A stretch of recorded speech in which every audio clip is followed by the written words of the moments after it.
Selamat pagi dan salam sejahtera untuk kita semua. Apa kabar hari ini Bapak, Ibu, dan teman-teman semuanya? Semoga kita semua selalu sehat dan juga tetap semangat. Perkenalkan, nama saya Tasa dari Fakultas Psikologi UGM. Nah, sebelum kita mulai, mari kita bermain satu game tebak-tebakan kecil. Coba lihat air yang tadi pagi kita pakai.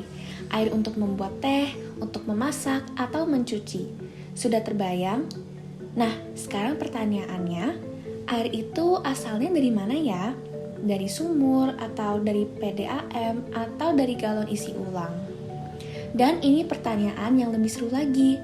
Kenapa kita memilih air yang itu ya? Kalau jawabannya ya sudah dari dulu begitu, jangan khawatir karena kita tidak sendirian. Mari kita bahas bersama, karena hal ini yang terlihat sederhana ternyata menyimpan cerita yang menarik. Kita semua pasti setuju bahwa air adalah kebutuhan yang sangat penting. Nah, bayangkan jika sehari saja tanpa air, pasti terasa sangat repot sekali, bukan?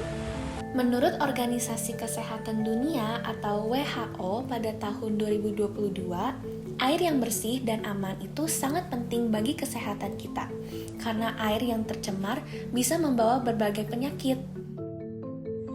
Namun ada satu hal yang perlu kita cermati bersama. Air yang terlihat jernih belum tentu benar-benar bersih. Ibaratnya, tampilan yang bagus di luar belum tentu menggambarkan keadaan yang sebenarnya di dalam. Jadi, jernih saja belum cukup. Kita juga perlu tahu air itu berasal dari mana dan juga bagaimana kebersihannya. Lalu, kenapa kita cenderung memilih sumber air tertentu? Salah satu jawabannya adalah kebiasaan. Banyak keluarga bercerita, sejak zaman dahulu kami menggunakan air sumur, jadi kami melanjutkannya sampai sekarang. Terdengar tidak asing bukan? Dan dalam ilmu psikologi, perilaku yang kita lakukan berulang kali lama-lama akan menjadi kebiasaan otomatis, sampai jarang kita pertanyakan lagi. Kebiasaan memang membuat hidup terasa lebih praktis. Namun, tidak ada salahnya bertanya, kayak apakah air yang kita gunakan ini benar-benar bersih atau belum ya? Selain kebiasaan, ada satu hal lagi yang diam-diam turut mempengaruhi kita, yaitu lingkungan sekitar. Sebagai manusia, kita memang cenderung mengikuti kebiasaan orang-orang di sekeliling kita. Kalau para tetangga rajin menjaga kebersihan sumber airnya, kita pun pasti ikut terdorong untuk peduli. Dan begitu juga sebaliknya. Hal inilah yang menjadi inti dari psikologi lingkungan, yaitu bidang yang mempelajari hubungan saling memengaruhi antara perilaku manusia dan juga lingkungannya.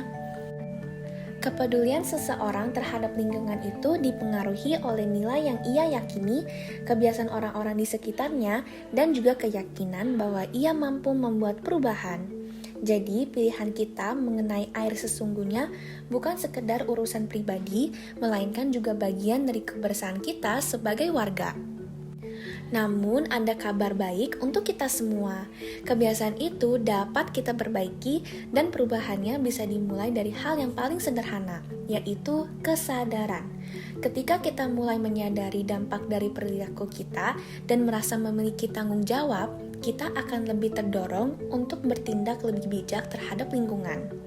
Jadi, kita tidak perlu langsung melakukan hal yang besar, cukup dimulai dengan bertanya pada diri sendiri, apakah sumber air kita sudah terjaga, dan sudahkah kita ikut merawatnya, atau selama ini hanya menggunakannya saja. Perubahan yang besar memang selalu berawal dari langkah-langkah kecil yang kita lakukan bersama secara konsisten. Ada satu hal penting lagi yang perlu kita ingat.